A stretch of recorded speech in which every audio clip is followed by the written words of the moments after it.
वज़ीर-ए-आज़म नरेंद्र मोदी ने INS सूरत, नीलगिरी और वागशीर को कौम के नाम किया। कहा, भारत तरक्की के जज्बे से काम करता है। एनडीए की जिला सतही कारकुनान कॉन्फ्रेंस आज से। रियासती सदर दिलीप जायसवाल ने कहा, असेंबली इंतखाब में एनडीए 225 सीटों पर जीत दर्ज करेगी। मरकजी वजीर जीतन राम मांझी ने कहा, गया में तपोवन महोत्सव का किया इफ्तिताह। कहा, मेले को कौमी मेला करार दिया जाएगा। और राजधानी पटना समेत रियासत के 14 जिलों में मौसम के मिजाज में तब्दीली आई। दर्जा हरारत में कमी आने से सर्द लहर जैसी सूरत हाल। और अब खबरों की तफसील। हिंदुस्तानी बहरिया के 77वीं यौम तासीस के मौके पर वज़ीर-ए-आज़म नरेंद्र मोदी ने आज मुंबई में NIS सूरत, INS नीलगिरी और NIS वागशीर को कौम के नाम वक्फ किया। इन तीनों अल्ट्रा मॉडर्न वारशिप से बहरिया की ताकत में मज़ीद इजाफा होगा। इस मौके पर मुनक़िद तकरीब से खिताब करते हुए वज़ीर-ए-आज़म मोदी ने कहा कि भारत तरक्की के जज्बे से काम करता है। भारत में सी फेरस की संख्या 1.25 लाख से भी कम थी। आज ये 2 गुने से भी अधिक बढ़कर लगभग 3 लाख तक पहुंच चुकी है। आज भारत सी फेरस की संख्या में विश्व में टॉप 5 में आ गया है। साथियों, हमारी सरकार का तीसरा कार्यकाल अनेक बड़े निर्णयों के साथ शुरू हुआ है। तेज गति से हमने नई नीतियां बनाई हैं। देश की जरूरतों को देखते हुए नए कार्य शुरू किए हैं। देश के हर कोने, हर सेक्टर का विकास हो, इस लक्ष्य के साथ हम चल रहे हैं। पोर्ट सेक्टर का विस्तार भी इसका ही हिस्सा है। हमारे तीसरे टर्म के पहले बड़े फैसलों में से था महाराष्ट्र के वाढवण पोर्ट को मंजूरी। 75,000 करोड़ रुपए के खर्च से इस आधुनिक पोर्ट के निर्माण का काम शुरू भी हो चुका है। इससे भी महाराष्ट्र में रोजगार के हजारों नए अवसर बनने वाले हैं। वहीं वज़ीर दिफा राजनाथ सिंह ने कहा कि बहरिया तहफ़्फ़ुज़ में भारत के आलमी लीडर बनने की सिमत में ये अहम कदम है। उन्होंने कहा कि वज़ीर-ए-आज़म नरेंद्र मोदी की क़यादत में तीनों अफ़वाज का तेज़ी से तरक्की हो रही है। अटलांटिक ओशन का हुआ करता था, वो महत्व आज शिफ्ट होकर इंडियन ओशन की ओर आ गया है। दुनिया के ट्रेड और कॉमर्स का एक बहुत बड़ा हिस्सा इस क्षेत्र से होकर गुजरता है। इसके अलावा आज जियो स्ट्रेटेजिक कारणों से यह क्षेत्र इंटरनेशनल पावर राइवलरी का भी एक हिस्सा स्वाभाविक रूप से बनता जा रहा है। साथ ही यहाँ drug trafficking, narcotics, smuggling, illegal fishing, human trafficking, terrorism आदि इलीगल एक्टिविटीज का प्रयास होता रहता है। इंडियन ओशन रीजन में भारत का जियो स्ट्रेटेजिक और इकोनॉमिक इंटरेस्ट बहुत पुराने समय से ही रहा है। एनडीए की जिला सतही कारकुन कॉन्फ्रेंस आज से मगरबी चंपारण के बाघा से शुरू होगी। बीजेपी के रियासती सदर दिलीप जायसवाल ने कहा कि आइंदा असेंबली इंतखाब में नीतीश कुमार की क़यादत में एनडीए 225 सीटों पर जीत दर्ज करेगी।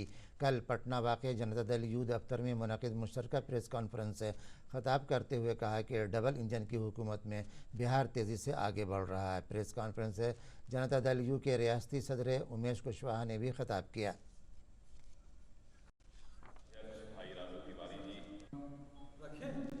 सब लोग हैं ना? चलिए, प्रथम चरण का संयुक्त कार्यकर्ता सम्मेलन एनडीए का शुरू करने जा रहे हैं। आज द्वितीय चरण का हम लोग घोषणा कर रहे हैं कि जो दूसरा चरण हमारा शुरू होगा उसके बारे में विस्तृत जानकारी माननीय भाई श्री उमेश कुशवाहा जी ने आप लोगों को दिया है। एनडीए कार्यकर्ता सम्मेलन का जो हम लोगों ने प्रथम चरण का रणनीति तय किया, उसके बाद हमारे प्रवक्ता और हमारे प्रबंधनकर्ता उन जिलों में जब गए तो कार्यकर्ता कार्यकर्ता सम्मेलन का घोषणा हम लोग आज इस मौके पर कर रहे हैं। जो प्रथम चरण का जो घोषणा हुआ है 15 जनवरी से लेके 22 जनवरी तक के, उसके लिए हम लोग आज सभी लोग रवाना भी हो रहे हैं। कल से कार्यक्रम लगा हुआ है और तमाम जो हमारे एनडीए घटक दल के जितने भी कार्यकर्ता हैं और उसमें अलग उत्साह है, जोश है, पूरी तैयारी हम लोगों ने। पटना के मीठापुर में कृषि भवन अहाते में ज़राअत के लिए ड्रोन की अफादियत पर एक नुमाइश का एहतमाम किया गया। इस मौके पर वज़ीर ज़राअत मंगल पांडे और महकमा जाती सेक्रेटरी संजय अग्रवाल मौजूद थे। वज़ीर ज़राअत ने इस मौके पर कहा कि ड्रोन नुमाइश का मकसद किसानों को जदीद टेक्नोलॉजी से जोड़ना है। कुछ एक तो मछली को दाना डालना है, दूसरा हम सीजी इंजेक्शन भी करा सकते हैं, तो बीच में दे देने से तो यूज होगा।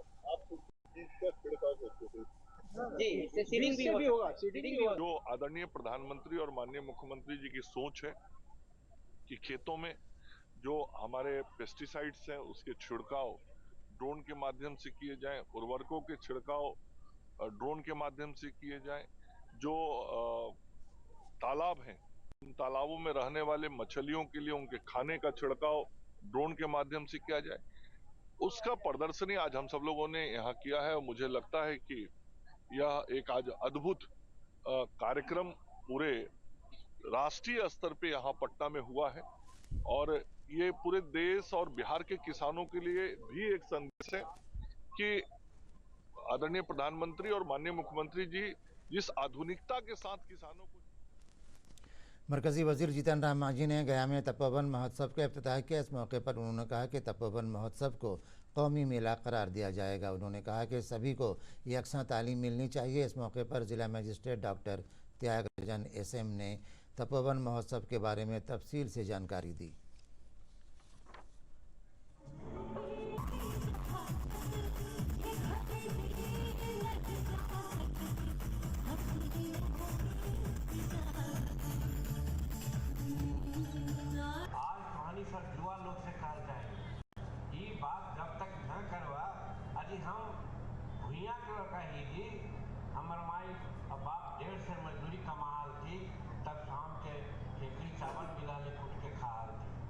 कोई तरह से हम पढ़ ली गेली त नहीं बोल दीजिए न कहीं अब आवे के मौका ले हमरा तो उसे ही काल चाहिए कि जब तक ना पढ़वा, जब तक पढ़ाई ठीक से न हो तो तब तक आज 78 वर्ष आजादी के हो गए। धर्मशास्त्र में ऐसा वर्णन मिलता है कि इस स्थल पर ब्रह्मा जी द्वारा 4 पुत्र सनक, संदन, सनातन एवं सनत कुमार ने कठोर तपस्या की थी और इन्हीं ऋषि पुत्रों के नाम पर यहाँ के चारों गर्म जलकुंड है। यह स्थल महात्मा बुद्ध की तपोस्थली के रूप में भी जाना जाता है। बांका जिले के बौंसी में कल से 4 रोज़ा मंदार महोत्सव शुरू हुआ। महोत्सव का इफ्तिताह वज़ीर तामीरात जयंत राज और वज़ीर खेल सुरेंद्र महतो ने मुश्तरका तौर पर किया। इस मौके पर जयंत राज ने कहा कि वज़ीर आला नीतीश कुमार की क़यादत में बिहार काफ़ी तरक्की कर रहा है। उन्होंने कहा कि मंदार मेले को 2018 में सरकारी मेले का दर्जा देने का काम वज़ीर आला नीतीश कुमार ने किया। वहीं वज़ीर खेल सुरेंद्र महतो ने कहा कि आपसी भाईचारे से ही ज़िले की तरक्की मुमकिन है।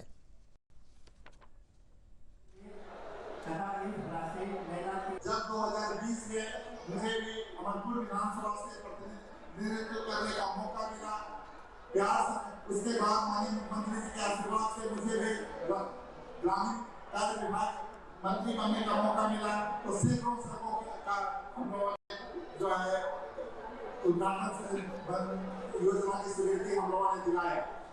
उसके बाद कुछ दिन के बाद सरकार बदली, मुझे लघु सिंचाई विभाग की जिम्मेदारी मिली। इसमें हम सबों की भागीदारी आवश्यक है। तमाम लोगों बांका के विकास में तमाम राजनीतिक भेदभाव को छोड़ के सब लोग एक साथ मिलकर के उस विकास में हिस्सेदारी। किशनगंज ज़िले का यौम तासीस धूमधाम से मनाया गया। 2 रोज़ा तकरीब के पहले दिन विकास मेला और सकाफती प्रोग्राम पेश किए गए। ख़ास रिपोर्ट। कला संस्कृति एवं युवा विभाग और जिला प्रशासन किशनगंज के संयुक्त तत्वाधान में 35वें स्थापना दिवस, मकर संक्रांति महोत्सव और खगड़ा मेला महोत्सव का आयोजन किया गया है। कार्यक्रम का उद्घाटन सांसद डॉक्टर जावेद आजाद, जिला पदाधिकारी विशाल राज और पुलिस अधीक्षक सागर कुमार ने मिलकर किया। इस खास मौके पर डीएम विशाल राज ने कहा, हमारा जिला विकास की ओर अग्रसर है, इसमें सभी का सहयोग जरूरी है। 1,57,665 बच्चों को अपार आईडी का निर्माण कराया जा चुका है। किशनगंज जिला के अभिवंचित एवं अलाभकारी समुदाय के बच्चों को मुफ्त एवं बेहतर शिक्षा प्रदान करने के उद्देश्य से जिले में संचालित 149 निबंधित निजी विद्यालयों में ज्ञानदीप पोर्टल पर आवेदन आमंत्रित कर रैंडमाइजेशन के माध्यम से नामांकन कराया जा रहा है। सांस्कृतिक कार्यक्रम का विशेष आकर्षण स्थानीय कलाकारों की प्रस्तुतियां थी, जिसमें उन्होंने अपनी कला और हुनर के जरिए लोगों का मन मोह लिया। इसके बाद तमाम विभागों के स्टॉल्स का अवलोकन भी किया गया, जिसमें विभिन्न सरकारी योजनाओं और उनके लाभों के बारे में जानकारी दी गई। हम लोगों के यहाँ शिक्षा विभाग के द्वारा इस स्टॉल को लगाया गया है और इस स्टॉल का उद्देश्य यही है कि हम शिक्षक बच्चों के लिए जो निरंतर कार्य कर रहे हैं उसी को एक प्रदर्शनी के रूप में यहाँ हम लोगों ने लगाया है, जिससे कि सभी आम नागरिक को भी पता चल सके कि शिक्षा विभाग बच्चों के लिए हर दिन हर समय क्या योजनाएं बना रहा है और क्या धरती पर कार्य भी कर रहा है। वो जो है ये बताया जाता है कि आप लोग आत्मनिर्भर कैसे बने, ठीक है। और दूसरी बात ये है क्या कि उनको छोटा छोटा पूंजी दे करके जो है बिजनेस को करने के लिए बताया जाता है, ताकि ये लोग स्मॉल बिजनेस करके आगे बढ़ सकें। मेला का मेन उद्देश्य है कि जिला स्थापना दिवस के रूप में मनाया जाए। 14 और 15 जनवरी 2025 को ये मनाया जा रहा है। काफ़ी हर्षोल्लास और काफ़ी प्रसन्न पूर्ण माहौल में ये संपन्न किया जा रहा है। किशनगंज में होने वाले खगड़ा मेला का इतिहास काफी पुराना है।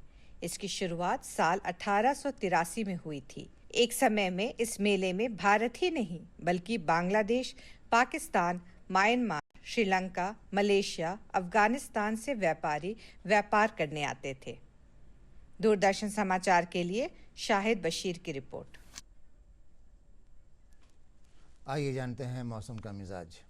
राजधानी पटना समेत रियासत के 14 जिलों में अचानक मौसम का मिजाज बदलने और दर्जे हरारत में आई गिरावट से सर्द लहर जैसी सूरत हाल बनी हुई है, जिसकी वजह से लोगों को सर्दी का एहसास हो रहा है। रियासत में मंगल को मौसम में तब्दीली होने से पटना समेत बेशतर शहरों के दर्जे हरारत में कमी आई। महकमा मौसमियात के मुताबिक मगरबी हवाओं के ज़ेर असर जुमा से कम दर्जे हरारत में गिरावट आने की वजह से ठंड में इजाफा हो सका है। वहीं कोहरे के सबब सड़क, रेल और हवाई सर्विस मुतासिर हुई है। तेजस, राजधानी और संपूर्ण क्रांति समेत कई ट्रेनें ताख़ीर से चल रही हैं। वहीं कई तैयारों के रूट में तब्दीली की गई है। और आखिर में ख़ास खबरें एक बार फिर। वज़ीर-ए-आज़म नरेंद्र मोदी ने INS सूरत, नीलगिरी और वागशीर को कौम के नाम किया। कहा, भारत तरक्की के जज्बे से काम करता है।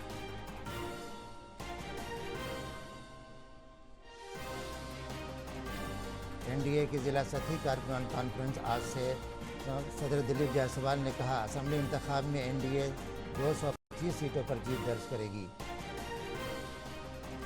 मरकज़ी वज़ीर जीतन राम मांझी ने गया में तपोवन महोत्सव के इफ्तिताह किया। कहा, मेले को कौमी मेला करार दिया जाएगा।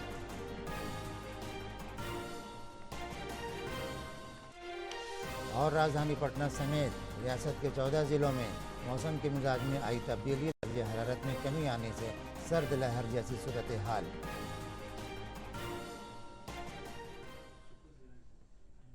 और इसके साथ ही इलाकाई खबरों का ये उर्दू बुलेटिन ख़त्म हुआ। आदाब।